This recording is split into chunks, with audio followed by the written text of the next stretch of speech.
Yeah. Well, yeah, that's what we're going to have to do first of all on this latest edition of Talking Sports, is note that the Town Crier, the Edinburgh Review, were heavily involved in Borderfest over the weekend. That's kind of where we get the provenance of these silly hats. I got the little one, which got a very small head, unfortunately. That's all right. We were celebrating Mexico. We had a booth out there. It was a success for all purposes. Yeah, but, Borderfest is always cool. Man, how are the bands? There's some good...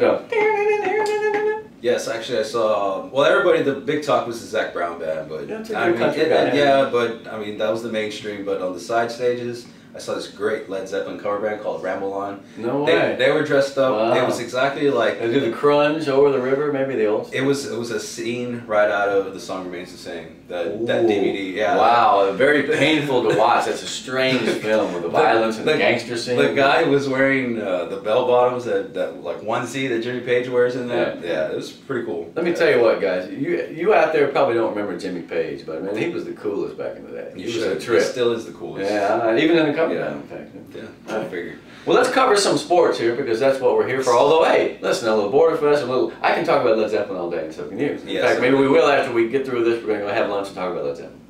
Basketball, it was the final The end of the run. Hey, man, it happens to every team except one every year in every division. For Porter, I think they couldn't have complained about the way it came down. They had a great season, 31 wins, and they just ran to a team that was better. Yeah, and then, leading up to that game, Rowe ran into them, and it was... Were you surprised at that result? I was not surprised at it, but I could have seen something... I would have liked to have seen a little more. What was it, 15 was the margin? I think so. You don't want to get beat by 15. The problem was... You don't want to get beat at all. The problem was that they didn't want to get into a three-point shooting game. Okay. And Porter did not let them do that, and that's... Because if they would have gotten into that, they would have lost. And the coach admitted it to that. So what you're saying is that, coaches and teams try to force their will on the other team. Exactly. Make them do what they don't want to do. Exactly. And do what you do well. Exactly. And that's part of the battle. Yeah. If your athletes are commensurate, then it becomes a strategy. And of course, here's the funny thing. Okay, the tip goes up and things change automatically, man. Your kids are like, something different. How you get control back of them really matters. And it's hard to do in a big game. The fact is, Rowe also had a tremendous season. And I would submit that they should be the automatic #1 going into the next season. I would definitely go with that. Unless you want to put Edinburgh North at 1. They have the same returning group. Those are going to be great teams next year. It should be make for a fun season with both of them, yeah. And this was a fun season, yeah. Anytime we get a team in that tournament, anytime we get a tournament here, I'm satisfied. Now, do I want more down the road? Yes. One of our teams is going to win a game at that tournament, maybe 2, etc. But this year it wasn't going to happen. I don't think. How about Steele though? Steele, the underdog. Here I am last week telling you, well, yeah, obviously they're the weakest team in the bracket. They're going to state. There you go. They just got on a roll and played what? NC State back in '83. Give me a break. I'm proud of those Steele kids. 25-11 is the worst record going into the Final Four. But can you bet against them, really? I mean, of course, the thing is, every team turns into a pumpkin sooner or later. Will they do it in this Final Four? That's just a great school. Yeah, it is. All they have is seems like great. It's like playoffs. Nothing happens until the playoffs. Then you hear Steele in the 5th round again. Well, it's a lot of military kids. A lot of disciplined guys, and they just get with the program. And good athletes. Yeah. So, hey, good luck to them. Yeah. When the region is over, I root for the team from our area to win. Sure. Unless there's like an Austin team in which there never is, because we're horrible in basketball. Really. Soccer. Soccer is getting great. It's like soccer right now will replace basketball as the sport of urgency. Yeah. Because the playoffs are coming. I mean, look, you look at these point totals. If a team got 28 points, the season almost over. Yeah, and with 28 points, the boys at McAllen's at 28 points. They got a nice write-up in the paper the other day. They're doing well. But they're only a point ahead, right? Yeah. They have a relatively easy week. I'd say easy. But then the next week is when the games are going to start being important for them. They got to handle the school. Well, they play PSG Memorial this week, and that's a big game because they're 4th. Because they are 4th as of right now with 20. With they lost points. to somebody who beat them. I think Rowe beat them. That was interesting. Yeah. And North and San Benito, they're playing this week. Both San Benitos have gotten better. Like they were great at the beginning, then they had that slump. But now they're coming back. They're good. They got crazy goal scorers. Which is the perfect time to come back right before the playoffs. That's right. Better to go, not go down, be not peaking as it were. So that's a good-looking district right there. On the girls' side too, the 3 best teams in the district are from McAllen. It's just a domination. There's nobody even close. And it's a toss-up too, because it's 27, 28, 30. Now where's my thing here? Where's the game? Okay, Rowe and Memorial coming up. Wow. They have all got scorers. Rowe's got some good kids. Memorial's got good kids. I'm feeling McAllen for some reason. Yeah. I may be biased though, because one of my colleagues at Penn Am, his daughter, Shani Warren, won that game with a header last week. She's a big, I think she's a sophomore, man. She's tough. Nice. We'll see. Hey, any of those teams can win. Jessica Pison, too, is a great player. You know, each of those teams has 3 or 4 kids who are very good. Yeah. So does Sherryland. 31 over the 30 district. Sherryland, speaking of. Right. Well, you know, if you remember correctly, I was one of these guys who, when Sherryland started 1-3, I told everybody, nah, don't think that they're out of it. And they're not, and they're on a roll, and they're going to win that district, and there's going to be no question about it. They're playing so well right now. And the amazing thing about the Rattlers on the boys are coming up, although the girls are doing well too. The funny thing about the boys is that they're down 2 players. They got some injuries.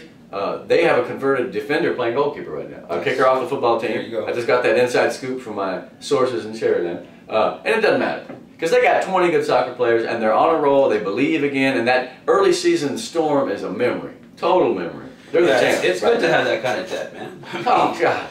Every team wishes they had that kind Well, of I'll tell you, the converse is Edinburgh High. It's a very good soccer team, boys. But if one of their big 3 went down, they would not be able to fill in the crack, because you look over on the bench, and they ain't got enough kids. You know, they got kids playing in Vale, they got kids over here. You know, when you split that school, you don't have that 7 or 8 or 9 good kids that you integrate in for 10 or 15 minutes a game. Economidis still has reasonable depth, but for the most part, when you have 4 schools in the town, you will not have a ton of players on any team. Unfortunately, yeah. And that's what it's going to go down to with Sherryland. Luckily, they're only going to have 2, but they'll still be all right. They will. Down the road, They'll still be both good. But what Lincoln is in first in that. I was about to say, Sherryland Lincoln is coming up. That's the games of the year, right? Lincoln has been fantastic all year. Speedy teams. They do have some depth, believe it or not. Only 3 schools in Hawaii. I don't know, man. I think Sherryland's going to hammer them both. I really do. I feel like that's the case. Lincoln has been vulnerable lately. They haven't played as well. And I think the way the Sherryland boys are playing, they're going to steamroll them. Nice. I have a feeling. Nice. And on the girls, I mean, Sherryland is with 30 points also, and they're ready to go. Yeah, they're amazing. Economidis, even though they've lost 4 out of 5, strangely enough, incredible. They're still 3rd, I think. The other city schools are nowhere to be found in the standings. Although I will tell you this, the Edinburgh North girls have impressed me because they're young. A lot of freshmen. They've won a bunch of games on penalty kicks, so they're good specialty. They just need another year of seasoning. Same thing can be said for the boys. Elias Moran has a lot of talent over there. You know, he used to go to school there. He's a soccer player in Monterrey. He's got a core. Right now, he wants to see which of these kids will endure a losing season, because they're going to have a losing season, and come back ready to work next year. So the off-season for Edinburgh North, both boys and girls, will be hugely important, because they've got the talent. I expect them to be at the top of the heap next year, or real close. Nice. So, well, that gets us through the soccer round. Soccer is getting great right now in the days and the nights. Like, it's hot during the day, and you get sunburned, and then you go out to soccer and you're freezing your can off. It's amazing. Yeah, no, I agree. It's soccer season. But no rain so far. You always have that one soccer game where it's like super drizzling, your camera's rusting, you're like, this is no good. Yeah, you really don't want to be there. You're probably during spring break. That's all That's the only time spring break here. Party hard. It's the only time it ever rains here in the valley, during spring break. All the people come down from Michigan and say, oh, well, it's so good, eh? Well, not yet. Don't just wait. Yeah. So we get into softball. It's getting good too. Hey, a story I'm writing this week. Very seldom does a rivalry game live up to all the billing and hype. This one did. Unbelievable, man. North had the one bad inning. I'm talking about North and EHS. North had the one bad inning. It looked like they were down. They were down 5-2. But man, they rallied with a barrage of home runs. Sam Cordone hit a ball that is probably still rolling.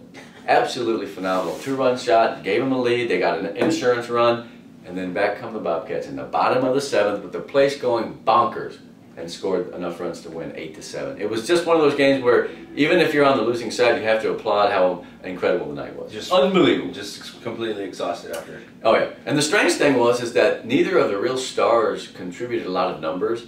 Faith Escobar 0 for 4, Miranda Hinosa 0 for 3 with a walk, but that walk was huge because it started the 7th with a rally, okay? If you're the pitcher, and in this case it was Jackie Chopper did a great job, Pork Chop, she's going to be great. Walk the leadoff hitter, and then your options get more narrow, you know what I mean? Their margin of error, you want to get that first down. They didn't get it, and I'm going to tell you, you got a big hit. We made a big deal out of Z. Borrego got the big hit, broke the fence, it's amazing. Ana Delgado reached out and served one to right field, and the gal, Claudia Maldonado, made a great run and dive and just barely couldn't get it. I mean, it was just the ESPN moments, but all the way around. Even the failures were spectacular. You know, great game. Nice. Now, where do we go from here? I hope the rest of the season's not let down. I know it won't be, though, because those 2 teams are so close in overall talent. Yeah. As an early runner, who do you see in that district coming out of there as the champion? Well, I think Sherilyn's good. And I think that right now, the team that gets the best pitching is going to probably win that district. Keep in mind that Miranda can pitch. He's 8-0 with a 1.20 ERA. Right now, EHS has stronger pitching. So you have to say that they're probably, and since they won their first game, are ahead. But this is like one of those games of increments, see, because North is too good a hitting team. If Chapa continues to show promise, which she does, she's really good. She had a bunch of hits. She's a great player. You know, by the end of the season, if Jackie Chapa is playing all district softball, then North can win it. And I don't mean to put the pressure on her, but and North has a hitter's park. Oh my goodness, man! You should have seen Sam hit one, Vanessa hit one, Jackie hit one. Vanessa led off the game with a home run, Salazar, to left field. What I wrote, it sounded like a gunshot in a dark alley. I mean, it was just a bomb, man. It was boom, barely stayed fair. They're going to hit some home runs if they get decent pitching. The one bad inning again. Yeah. That's the syndrome. One team will have an inning where they threw a couple away. They gave up 400 runs.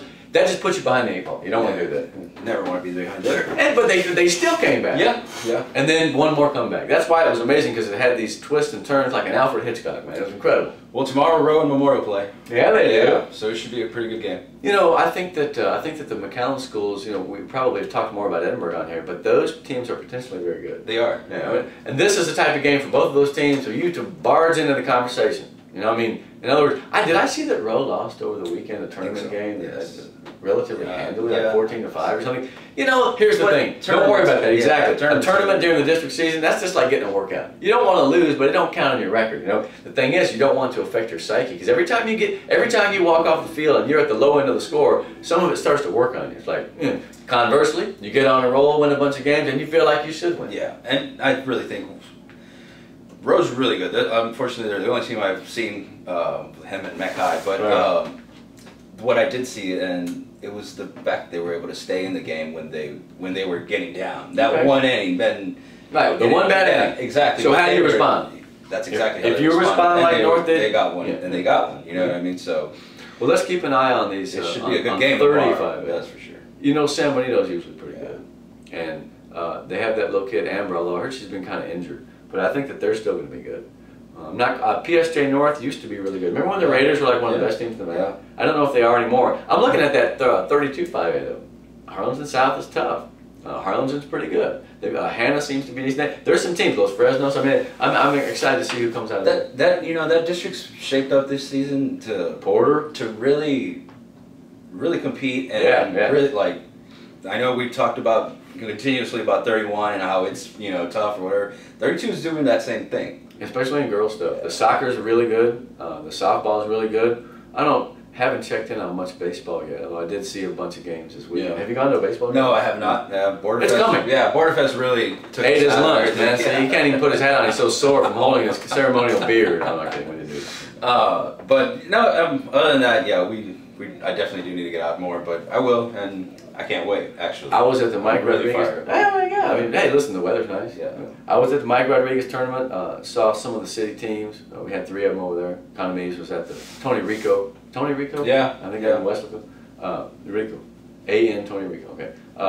EHS got some bangers. Michael Harrison, man, his swing is strong. I mean, he hits the ball hard. Nice. So does Scott Therial. He's a good player. And they got a kid, a freshman. Remember his name? John Henry Gonzalez.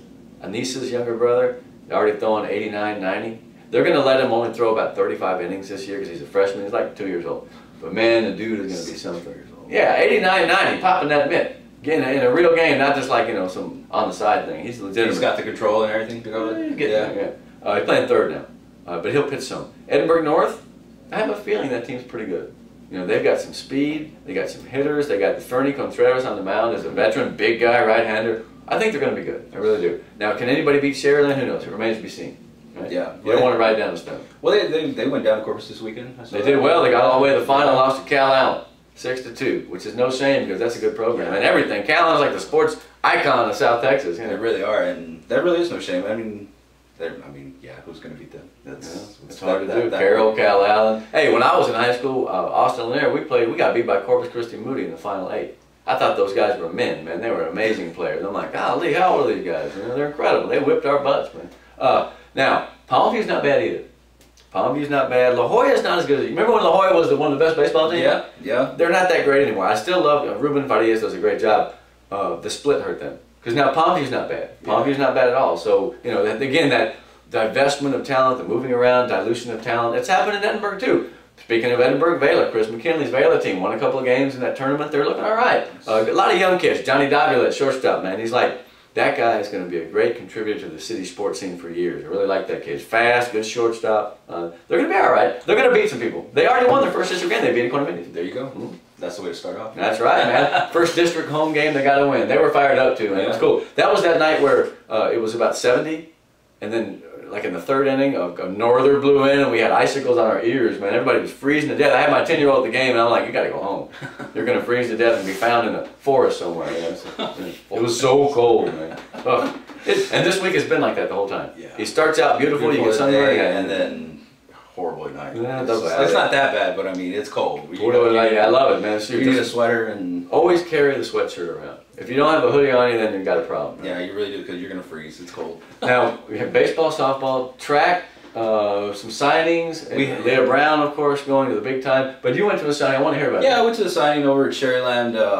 I was able to sneak off on Thursday, right before Borderfest, actually. Borderfest is dominating our lives. Oh, Borderfest. We're back. Yeah, I had to wear the big hat just for a little bit. I can see, I was telling her, I can see why this is such a great thing to wear. I mean, it really covers you from the sun. Forget about the hoodie. Everyone should now have one of these and you'll be all right at the softball game. Yeah, everybody had a good time with that prop. They really did. We've got some photos up. The gift that keeps on giving. It's good. Yeah. There was three. There was the kids one that you were wearing earlier. I know, that was like a little beanie, right? What is it, like a Dudley Do-Right off a Bullwinkle. All right, so here's the deal. Let's see if they can take us seriously when we're acting like clowns, because that was what I've been doing for 46 years. It's worked so far.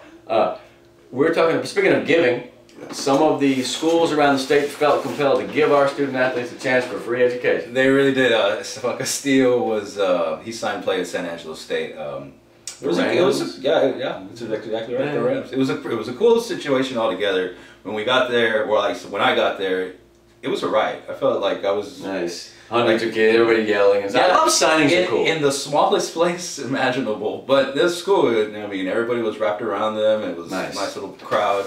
It's a chance to say, man, go for it. We're proud of you. Go represent. You know, that's cool. He's going to be in the slot position, and I like him as a football player. That guy's good, man. I remember watching him against the Jags, and he was just scoring right and left, taking passes, juking people, going to the corner. He's a good football player. Who knows where he'll end up? The slot is good. Gosh, man, I mean, he can return kicks. I mean, maybe a nickel back. He's got such good ability. You can put him as a 5th or 6th defensive back and let him pick some passes. You know what I mean? Yeah, he was saying the coaches want him to get bigger, obviously, and which they'll work with his strength. But he's not short. I mean, he's not tiny. Yeah. He's going to get bigger. He's going to put 15. I found when I talked, this thing flaps. So I think I'm going to have to take this off. He's going to get bigger. Yeah. He's going to get 15 pounds heavier, and he's still going to be a great athlete. I think he's going to do well. I agree with you. Yeah. Congratulations to the Rattlers, man. Connor Beatty had a signing also. Yes, they did. Leah Brown going to the SEC. Ah, man. Arkansas.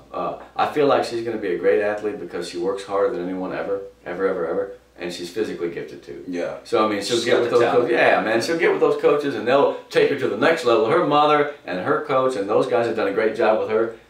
And you know she's going to put her workouts in. This is not the type of kid who's going to miss a workout. I mean, if it was snowing outside, she'd probably put on a muckluck and go out and do it, you know. So, now I wish her the best. A great person. Good family, and hey man, these are our people going out into the world, and remember, you carry a legacy and the signature of the things that you did here. Always remember us and come back and see us, like Robert Garza. Yeah, right? He comes back every now and then. Yeah, he does. Yeah. Got a street named after him. That's pretty slick. Yeah. I guess you're successful. If they name a street after, you're doing all right, right? Yeah. I mean, it's kind of, there's not that many people tied with the NFL. And he's still playing. He's still doing good. I mean, he's got like, what, 11 or 12 years? Yeah. He just recently they moved to the center this year. You know what? He carved out a nice niche. You look at the number of guys in the Valley that have played in the NFL, it ain't but about 6 or 8. You know, Corey Detmer. Sure. And Bobby Ply from Mission that played for the Chiefs. Jim Hudson from Lafayette. I mean, there's a small list. There's a lot of guys who got close. Yeah. Bobby Lackey probably could have gone to the pros. In fact, he went to the tryout camp with the Steelers, I understand. And he was like, I don't really want to do this. I want to make money and go into business. Because back then in the 50s, pro football wasn't what it was today. They didn't make jack, as it were. And it was hard. They had jobs. Exactly, they all had jobs. They weren't like you just sat around in the off-season and played video games. You know, they didn't have video games. Anyway, so what else? It's a good day, man. It's a great period of sports right now. I mean, I'm just going to get out to a game. Farewell to basketball. It was a good season. Soccer's getting good. district. Baseball, softball are revving up, and so is track. Meet of Champs comes up in 2 weeks. You got to make sure to get out to that. It's always one of the great spectacles of Valley sports for a season. Greg Selber, Pete Pettis, on behalf of Borderfest and the rest of all the crazy people, we're out of here.